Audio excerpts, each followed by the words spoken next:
S'il vous plaît, écoutez bien l'histoire, de Simon Adingra jusqu'à la fin, vous serez étonnés.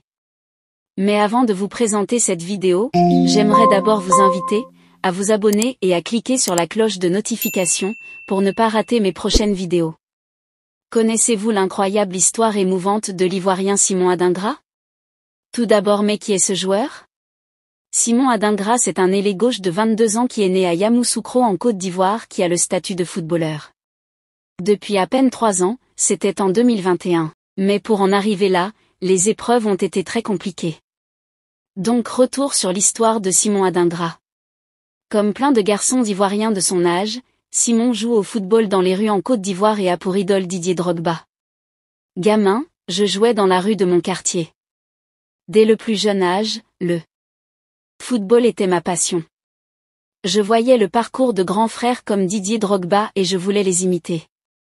Talentueux, vif, rapide, bon dribbleur, Simon impressionne dans les rues et une connaissance de Simon lui dit: Simon, ce serait mieux que tu sois encadré dans un centre de formation.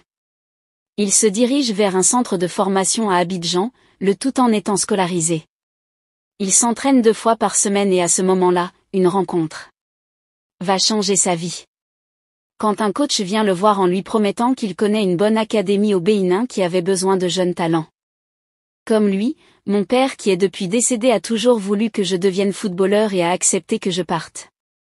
Il fallait payer une somme d'environ 300 € à ce gars et je suis parti au Bénin avec 9 autres jeunes Ivoiriens. Et c'est arrivé au Bénin que Simon se rend compte de la supercherie.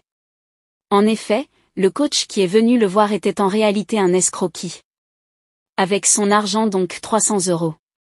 Simon est âgé de 12 ans à l'époque et se retrouve sans académie et sans logement avec les 9 autres Ivoiriens qui sont avec lui. Ils étaient vraiment mais livrés à eux-mêmes sans l'aide de personne.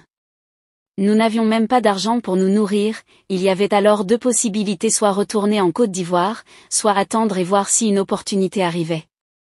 Avec les 9 autres Ivoiriens, ils décident tous de rester au Bénin et d'essayer de faire des petits boulots pour commencer à gagner de l'argent.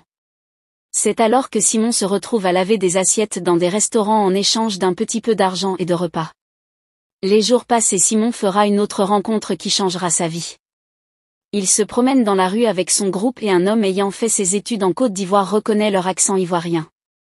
Tout de suite, l'homme se questionne en se demandant: mais que font 10 jeunes Ivoiriens au Bénin? Simon et son groupe leur expliquent la situation.